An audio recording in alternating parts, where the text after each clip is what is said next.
হসপিটালে যাওয়ার সঙ্গে সঙ্গে ওখান থেকে আবার ঘোষণা করে দিল যে বাচ্চা নাই। জানি যে ওখানে সিজার হচ্ছে, কারণ এর মধ্যে মনে করেন যে সিজার হয় নাই। আমার দুইটা লোক নাকি ওখানে গিয়েছে, ওখানে নাম দুইজনের নাম তো আমি বলতে পারবো না বাবা। এখন ওখানে দুইজন পুরুষ লোক গেছে, যাওয়ার পর পেটের মধ্যে অনেক চাপ দিচ্ছে। আমাদের কিন্তু কাউকেই ঢুকতে দেয় নাই ওখানে, আমরা ঢুকতে চাইছিলাম কিন্তু আমাদের ঢুকতে দেয় নাই ওনারা। তারপর দুইজনে পেটের মধ্যে চাপ দিচ্ছে, যাওয়ার পর এদিক নিচের মধ্যে এদিক উপর থেকে পুরুষ দুজন চাপ দেয়, আর নিচের মধ্যে নার্স ছিল উনি নাকি জরাই থেকে পায়ুপাত পর্যন্ত কেটে দিচ্ছে। কেটে দেওয়ার পরে কোনো ইঞ্জেকশন, অবশ্যই কোনো ইঞ্জেকশন ওকে দেয় নাই। না দেওয়ার পরে বাচ্চাটা বের করছে। বাচ্চা বের করার পরে ওনারা কি জানে যে বাচ্চা মারা গেছে, ওই জন্য ওনারা ওইভাবে চাপ দিয়ে বের করছে। তারপর বাচ্চাটা বের করে যখন আমাদের দিল, তখন বাচ্চার কোনো রকম হাঁটবি, ওই অবস্থায় আমাদের বললো যে কুড়িগ্রাম নিয়ে যেতে হবে। আমরা তখনই কুড়িগ্রাম নিয়ে যাই। আমার মেয়ের যে কি অবস্থা তখন কিন্তু আমি জানি না যে কি অবস্থায় সে আছে।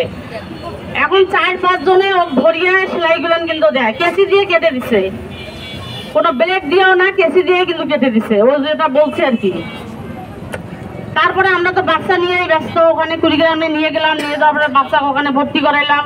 ওনারা বলছে যে এখানে রাখা যাবে না, রেফার করে দিল রংপুরে। পরের দিন 21 তারিখ, সেটা 21 তারিখে আবার এখান থেকে আবার প্রেশার যে ওকে রিলিজ দেবে আমার মেয়েকে। তখন আমি কুড়িগ্রাম থেকে আসলাম, আসার পরে আমার মেয়েকে রিলিজ দিয়ে নিয়ে বাসায় গেলাম। রাস্তার মধ্যে আমার মেয়ে আমাকে সব বললো, বলার পর তবু আমি মেয়েকে আমি রাখলাম যে যেহেতু বাবুকে আগে বাসাইতে হবে, রংপুর নিয়ে যেতে হবে, ওই জন্য মেয়েকে ওই অবস্থায় বাসায় রেখে আমি আবার ওকে নিয়ে রংপুরে চলে গেলাম। রংপুর যখন আমরা গেলাম, রংপুর পৌঁছেছি, হসপিটালে যাওয়ার সঙ্গে সঙ্গে ওখান থেকে আবার ঘোষণা করে দিল যে বাচ্চা নাই, বাচ্চা মারা গেছে। ওই অবস্থায় নিয়ে আসলাম। এখন বাচ্চার দাপন কাপন এলেন মনে করেন পরের দিন 22 তারিখে আমরা করলাম।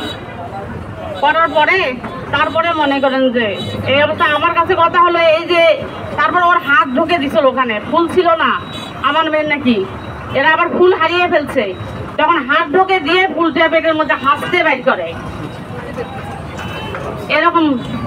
আমার কাছে কথা হলো, আমার আপনাদের কাছ থেকে চাওয়া যে এরকম যেন আর কারো বাচ্চার সাথে না হয়, এটাই আমার চাওয়া আপনাদের কাছ থেকে, প্রশাসনের কাছ থেকে আমার চাওয়া এটাই যে এরকম আমার মেয়ের উপরে যেটা হয়েছে এটা যেন আর কারো উপর না হয়। আমি শুধু এই শাস্তি চাই, তাদের শাস্তির দৃষ্টান্তমূলক তাদের শাস্তি হোক, এটাই আমার চাওয়া। আপনাদের কাছ থেকে আমার আর কিছু চাওয়ার নাই।